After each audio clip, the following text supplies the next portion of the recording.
നമസ്കാരം, ഞാൻ രമേഷ് ഗോപാൽ. തനിമ വാർത്തകളിലേക്ക് സ്വാഗതം.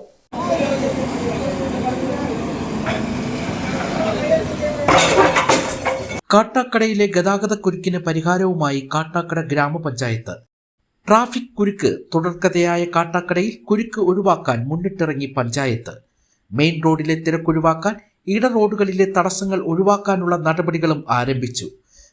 കാട്ടാക്കട BSNL റോഡിൽ കൂട്ടിയിട്ടിരിക്കുന്ന കല്ലുകളും മറ്റ് അവശിഷ്ടങ്ങളും റോഡിൽ നിന്ന് നീക്കം ചെയ്ത് ഉടമസ്ഥന്റെ കോമ്പൗണ്ടിലേക്ക് മാറ്റി.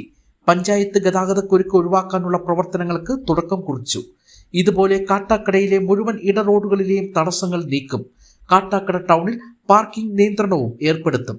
ട്രേഡ് യൂണിയനുകളുമായും പോലീസുമായും വിദ്യാലയങ്ങളുമായി ചർച്ച നടത്തിയാണ് ശാശ്വത പരിഹാരത്തിനായി പഞ്ചായത്ത് ഭരണസമിതി മുന്നിട്ടിറങ്ങിയിരിക്കുന്നത്. കാട്ടാക്കട ജംഗ്ഷനിൽ വ്യാപാര സ്ഥാപനങ്ങൾക്ക് മുന്നിൽ വാഹനങ്ങൾ നിർത്തിയിട്ട് മണിക്കൂറുകൾക്ക് ശേഷം തിരിച്ചെടുക്കുന്ന പ്രവണത ഇനി നടക്കില്ല. ഇവർ പിഴയൊടുക്കേണ്ടി വരും. കാട്ടാക്കടയിൽ ഇന്ന് ചേർന്ന സർവകക്ഷി യോഗത്തിൻ്റെതാണ് തീരുമാനം.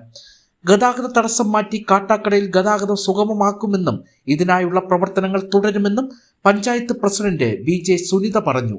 Vice president K Sudheesh Kumar, chairman advocate DJ Sanil Bose, chairperson Sreerekha, Beena, മെമ്പർമാരായ block member S Vijaykumar, G Kirankumar, Purushothaman Nair, Lavanya, Sandhya, panchayat assistant secretary Girish, HI Anuja തുടങ്ങി വിവിധ രാഷ്ട്രീയ പാർട്ടി അംഗങ്ങൾ, വ്യാപാരി വ്യവസായി, മോട്ടോർ ട്രേഡ് യൂണിയൻ പ്രതിനിധികൾ എന്നിവരുടെ സാന്നിധ്യത്തിലായിരുന്നു ചർച്ചകൾ നടന്നത്.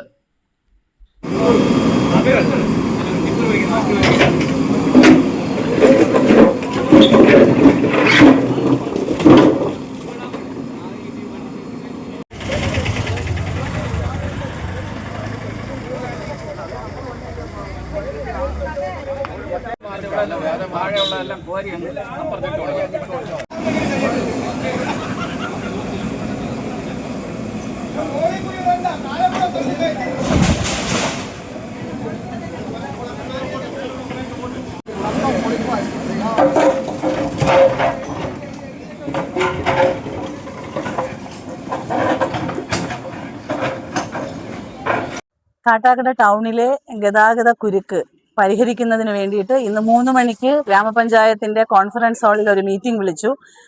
എല്ലാ രാഷ്ട്രീയ പാർട്ടിയുടെ പ്രതിനിധികൾ, വ്യാപാരി വ്യവസായ പ്രതിനിധികൾ, മോട്ടോർ സർവീസ് സംഘടനകളുടെ നേതാക്കൾ, ജനപ്രതിനിധികൾ എല്ലാവരും ചേർന്നുമാണ് ആ ഒരു യോഗം ചേർന്നത്. ആ ഒരു യോഗത്തിൽ എങ്ങനെയാണ് ഈ ഒരു പ്രശ്നത്തിന് പരിഹാരം കാണണം എന്നുള്ളൊരു വിശദമായ ചർച്ചയും അഭിപ്രായങ്ങളും നല്ല നല്ല നിർദ്ദേശങ്ങളും ഒക്കെ വന്നു. അപ്പോൾ നിലവിൽ കാട്ടാക്കടയുടെ ഗതാഗത കുരുക്കിന് ശാശ്വതമായ പരിഹാരം കാണണമെങ്കിൽ ടൗൺ വികസനം എന്ന ഒരു പ്രോസസ്സ് പൂർത്തിയാക്കണം. അപ്പോൾ അതിന് മുമ്പായിട്ട് ഒരു താൽക്കാലികമായ ഒരു പരിഹാരം എന്ത് ചെയ്യാൻ കഴിയുമെന്നാണ് ഞങ്ങൾ കൂടി ആലോചിച്ചത്. അതിൻ്റെ ഭാഗമായിട്ട് കുറച്ചധികം കാര്യങ്ങൾ ഇന്ന് ചർച്ചയിലും അഭിപ്രായങ്ങളിലും വന്നിരുന്നു.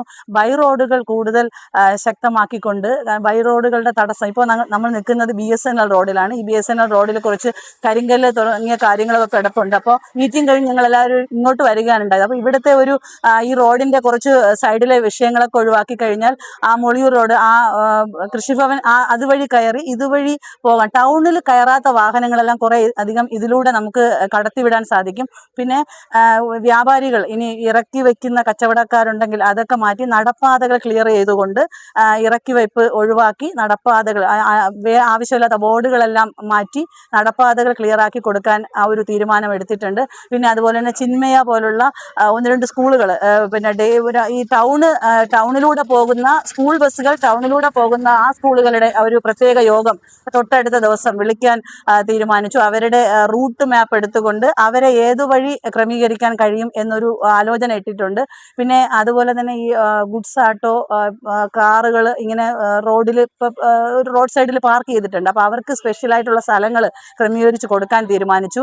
2 വീലറുകൾ, കടകളിൽ സാധനം വാങ്ങാൻ വരുന്ന 2 വീലറുകൾ മാത്രമേ കടകളുടെ ഫ്രണ്ടിൽ വയ്ക്കാവൂ. ബാക്കി 2 വീലറുകൾക്ക് സാൽവേഷൻ ആർമി റോഡിലായിട്ട് ഒരു 2 വീലർ പാർക്കിംഗ് സംവിധാനം ഒരുക്കാൻ തീരുമാനിച്ചു. പിന്നെ ഈ ബൈ റോഡിന് സൈൻ ബോർഡുകളും കൂടെ, പ്രത്യേക സൈൻ ബോർഡ് കൂടെ കൊടുക്കാൻ പഞ്ചായത്ത് ഇപ്പോൾ തീരുമാനിച്ചിട്ടുണ്ട്. ഇന്ന് കൂടിയ മീറ്റിംഗിൽ എടുത്ത തീരുമാനമാണ്. പിന്നെ ടൗണിലെ KSRTC ബസ് സ്റ്റാൻഡിന് സമീപത്തുള്ള മീൻ കച്ചവടം പൂർണ്ണമായും പോലീസിന്റെ സഹായത്തോടു കൂടി നീക്കാൻ തീരുമാനിച്ചിട്ടുണ്ട്. എന്നാൽ